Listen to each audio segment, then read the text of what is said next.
Lanjut ke nomor 2 ya, mulai dari 2A.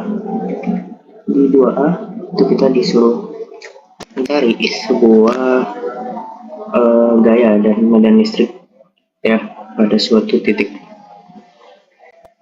Oke, diketahui dulu, kita tulis. Diketahui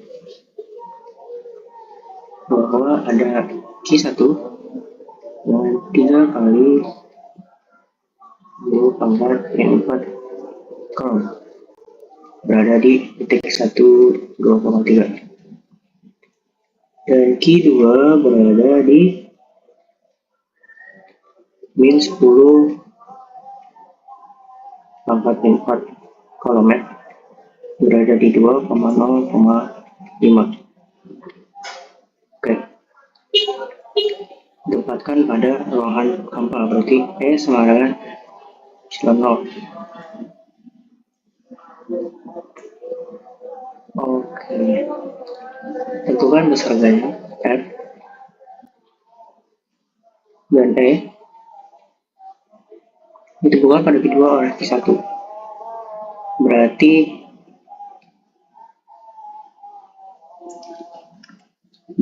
F12 dan E12 ya.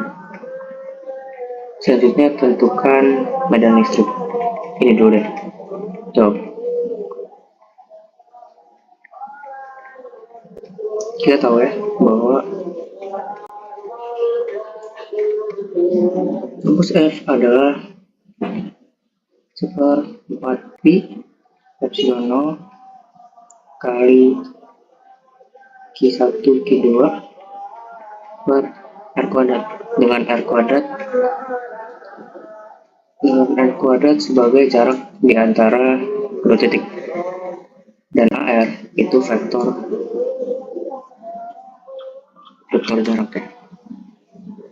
Oke, mungkin lebih jelasnya kita gambar saja ya guys. Kita gambar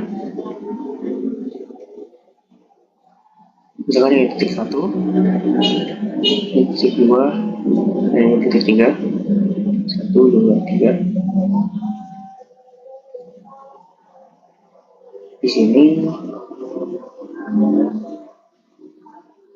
ya. Ini Q1. Q2-nya berada di ini 2, 0 dan itu 5. 5 berarti naik lagi. Misalkan 5 di sini.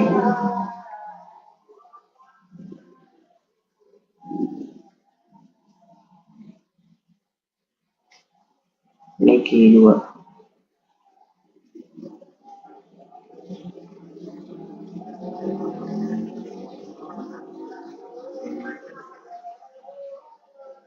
Dan ini adalah R.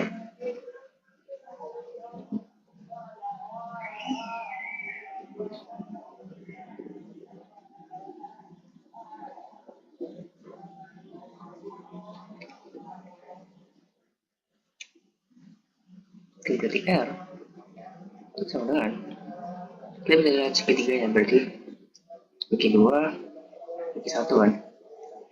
Ini bukan R. Sementara ini origin.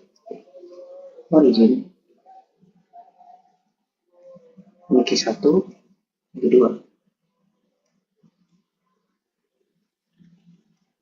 Berarti R sama dengan Q2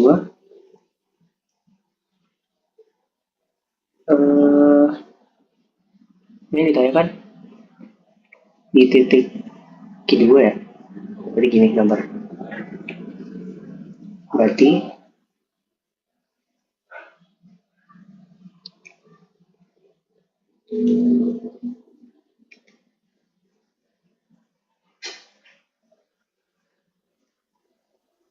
jarak dari Q1 tambah R itu sama dengan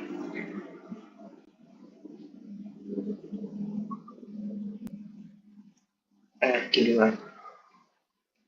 Berarti R sama dengan R Q2 kurang R Q1 ya.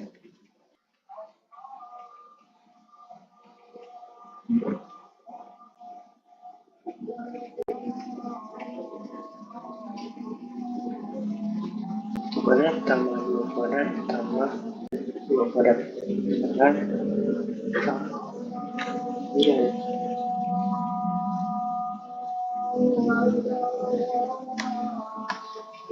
nanti ya,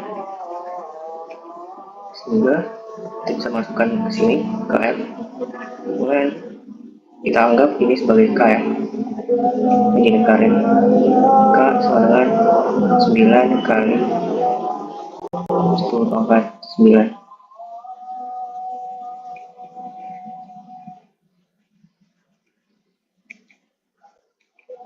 9 kali 10 pangkat 9 kali 3 kali 10 pangkat 24 kali 3 kali 10 pangkat kali 10 pangkat 24 3 kuadrat terus AR.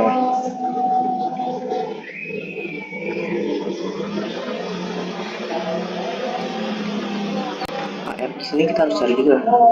AR berarti merupakan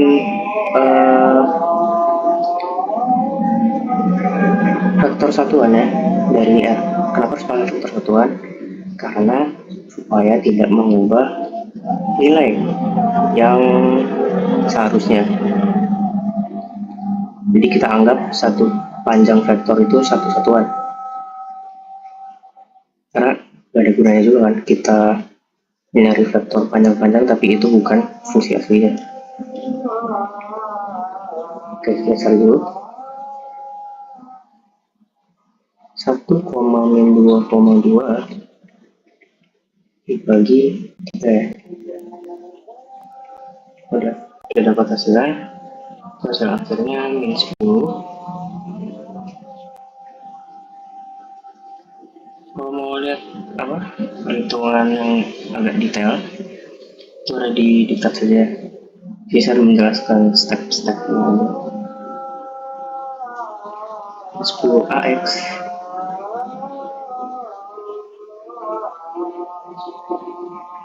plus 20AY min 20 AZ.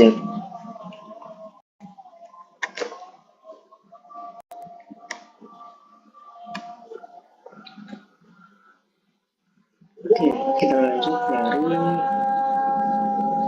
ya, E21 E12. Jadi kita bisa langsung aja ya pakai F yang tadi Q2 sama dengan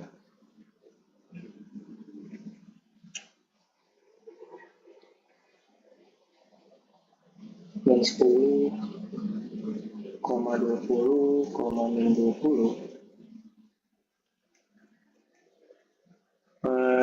Q2 itu min 10 pangkat min 4 ya.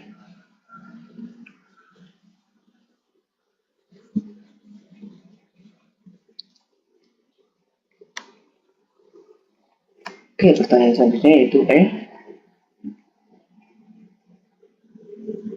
di titik P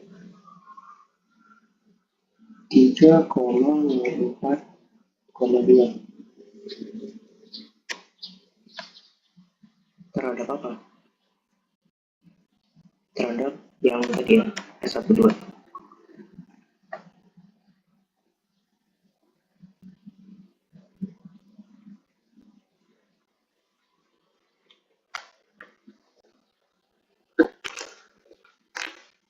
S1 dan S2, sorry. Jadi kita harus ngitung masing-masing.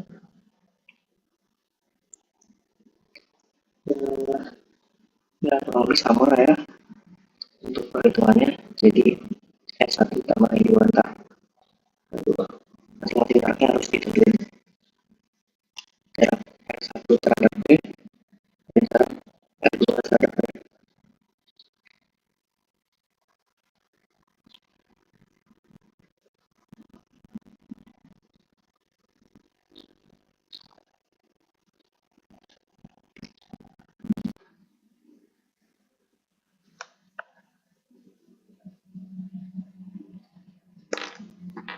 Oke, kita lanjut ke poin B ya. Di sini diketahui bahwa ada jari-jari silinder 7 cm dan kerongkongannya memiliki panjang 240 cm ya. Oke, bisa digambar mana ditanyakan pada yang pertama itu muatan total dari sebuah ini ya, sebuah titik 4 cm dari sumbu. Oke, jawab. Jawab. Kita bedah dulu yang diketahui itu apa. Ada E di 19 cm. Itu sama dengan 26 kilo Newton per kolom.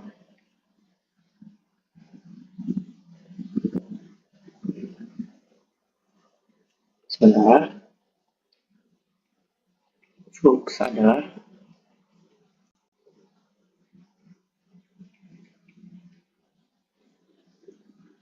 medan listrik yang menembus sebuah permukaan ya. Q enclosed dibagi dengan Q0. Ini merupakan rumus flux ini ya, flux elektrik, bukan flux density yang nanti kayak nomor 3. Diingat-ingat, ini beda.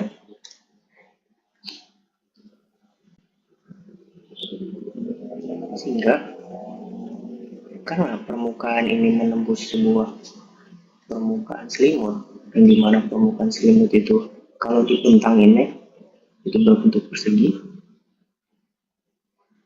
yang agak bengkok sih nampaknya, agak bengkok itu. Berarti kita bisa tahu bahwa besar permukaannya memiliki luas 20 L. Sekian terus. Kenapa nggak LPL? Karena ini kan agak melengkung ya, seperti yang tadi saya katakan, agak melengkung. Jadi kita besarnya 2PL. Oke, kita cari kiran cos dulu ya. Kiran cos dengan 26 K 0 lebih kali 140 ya, kali 10 pangkat 1 min 2.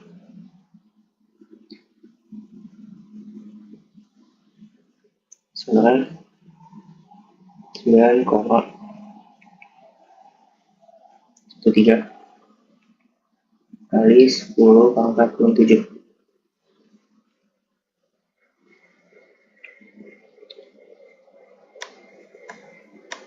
Sementara yang ditanyakan adalah ini kan Q di luar ini ya,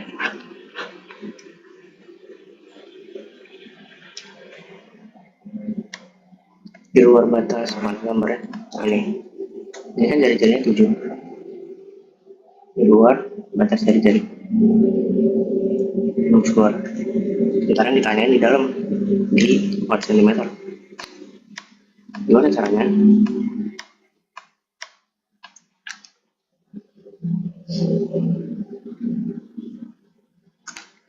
Ketika ada, bayangin dulu ya, ketika ada sebuah tabung seperti ini, kita bayangkan di dalam ini penuh dengan muatan. Gimana muatan ini satu ya, satu muatan tersebar di mana-mana. Ini merupakan sebuah aturan simetri sehingga muatan di satu titik di permukaan tutup itu akan mengakibatkan E sama dengan 0.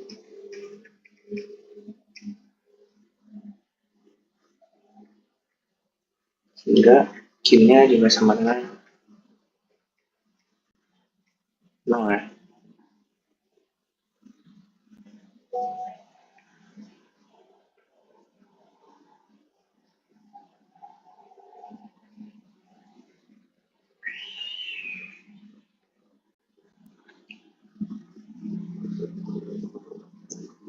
misalkan suruh buktiin gimana caranya sih bisa nol, kayak buktiin aja pakai aturan ini ya. Ini kan fluxnya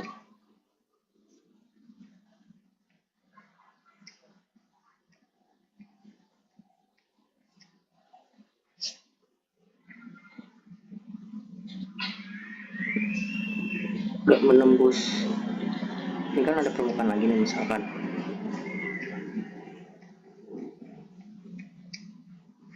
Sementara di luar ini kan ada permukaan paling luar kan, ya otomatis permukaan yang di dalam sini X1 misalkan bakal dikurang dengan permukaan yang di paling luar. Jadi mungkin agak bingung penjelasan kayak ini deh. Jadi ada sebuah selimut berbentuk ini, sementara permukaan paling luar itu ada di sini di X-7. Berarti sebelum dari X-7 itu bakal saling mengurangi karena ini sudutnya 0 derajat.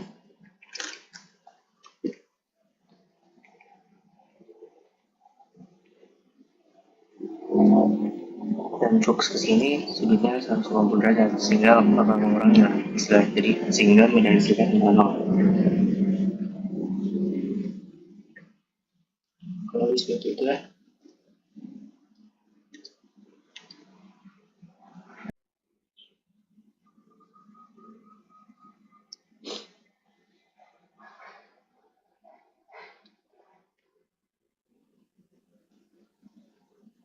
Oke, ternyata sudah mulai recordnya. Kita mulai dari 3C ya. 3C 2C nomor 2C. Sini memiliki Q kecil sebesar negatif 1 mikrocoulomb ya, dengan Q di pusat itu 5 mikrocoulomb. Itu kan flux yang menembus salah satu muka kubus, salah satu permukaan. Q di A, misal titik-titik tanda-tanda.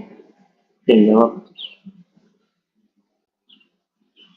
Menjawab ini, kita tentu harus memiliki dasar kuat. Ketika ada muatan begini, negatif, positif.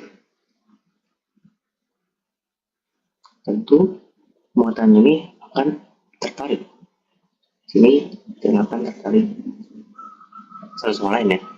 Sehingga ketika dijumlahkan 5 plus min 1 mikrocoulomb plus min 1 mikrocoulomb sebanyak berapa kali?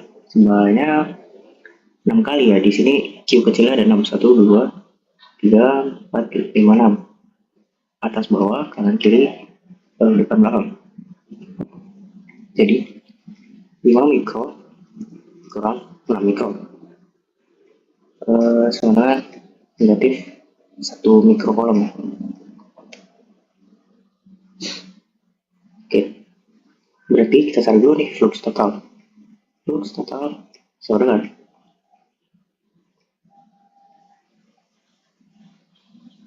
Q total bagi epsilon dengan min 1 mikro per 8,85 kali 10 pangkat min 12. Itu sepertinya ada kesalahan tulisnya di ini, di modul. Jadi hasilnya min 1,88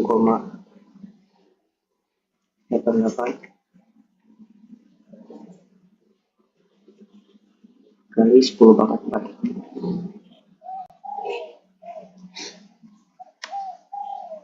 Karena Karena yang ditanya itu adalah salah satu doang. Misalkan kita ngambil sudut depan. Ini ada titik nih.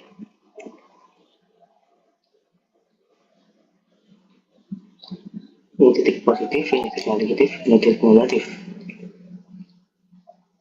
Tertarik ke sini, dan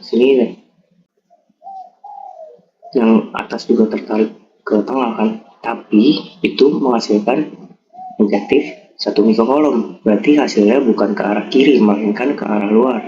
Masing-masing menunjukkan ke arah luar, menembus satu bidang masing-masing. Yang depan ditembus oleh satu muatan, yang kanan ditembus oleh satu muatan. Kurang lebih seperti itu gambarannya, sehingga kita harus membagikan Q total dengan 6 untuk salah satu permukaan saja. Misalnya dibagi dengan 6 untuk salah satu permukaan kubus. Ya udah, simple lah ya. Dibagi dengan 6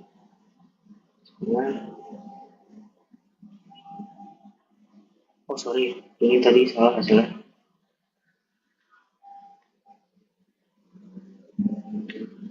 1,3 45. Ini baru yang 1,88 kali 10/4. Oke, kita masuk ke nomor 3 ya. Sini kita mulai dari 3A, di mana bisa diketahui bahwa kita memiliki densitas flux, dimana dengan D itu pertama dimulai dengan 2D² plus 2 AX ditambah dengan 4XY AY plus X AX AZ ya, sorry.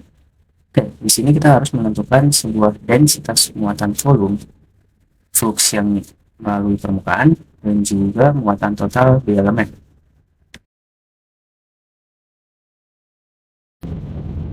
Untuk menentukan itu kita memakai divergensi yang dikaitkan dengan integral permukaan tertutup dari DDS ya, integral dari flux density dikalikan permukaan sama dengan densitas volume dikali kolom.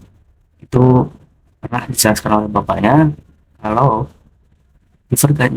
divergensi dari D itu merupakan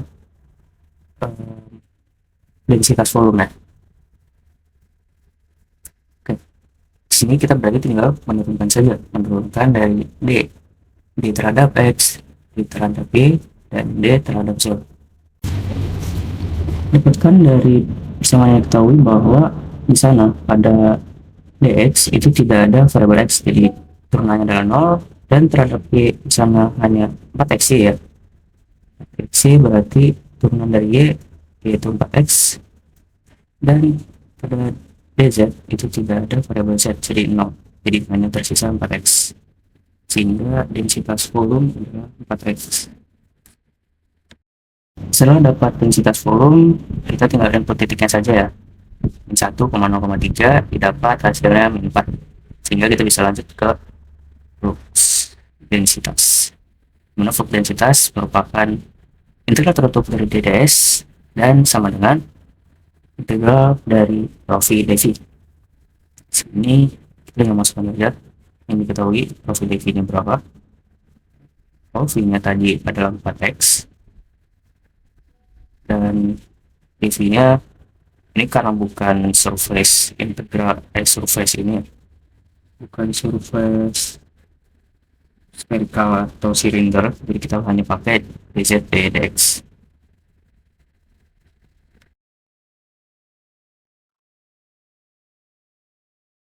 Cepat saja perhitungannya, nanti juga ada diperlihatkan ya perhitungannya. Yang cepat bahwa didapatkan flux densitas dari persamaan ini adalah 2x² dikalikan dimasukkan x nya sama dengan 1, jadi 2 kolom, sehingga muatan totalnya juga pasti sama ya. Flux di sini sama dengan Q enclosed, jadi muatan total sama dengan flux sama dengan 2 volume. Oke, kita lanjut ke bagian 3B. Saya rasa 3B tidak perlu dijelaskan terlalu banyak ya, karena waktu itu juga pernah dijelaskan oleh bapaknya, disampaikan di kelas, pernah ditulis juga, disuruh nulis. Jadi dibahas secara singkat aja. 3B ini merupakan perhitungan densitas total dari densitas dari flux density muatan titik dan flux density muatan garis, sehingga muatan density flux totalnya yaitu penjumlahan dari kedua tersebut, di titik dan di garis. Dengan di titik rumusnya adalah epsilon 0 kali E 1 per 4pi r kuadrat epsilon 0, dimana flux density merupakan tadi ya epsilon 0 kali E, sehingga epsilonnya bisa kita coret. Jadi misalkan 1 per 4 pi r kuadrat atau Q per 4 pi r kuadrat, 1 kali Q ya, karena di atasnya masih ada Q. Oke, untuk muatan garis sama, kita juga menggunakan E kali epsilon 0, di mana E nya kita di sini pakai ini ya, density line PL ROL atau L per 2pi R. Ini juga epsilonnya bakal hilang ya, sama kayak yang atas, epsilon kali epsilon, dan arahnya R per efektor per panjang R, sehingga didapat bahwa OL per 2pi R kuadrat.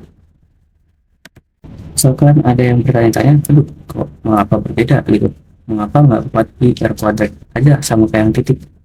Karena di sini kita anggap bahwa muatan garis itu tak berujung ya, jadi tak tinggal muatannya, sehingga itu ada turunan rumusnya sendiri menyebabkan itu menjadi 2pi R epsilon 0.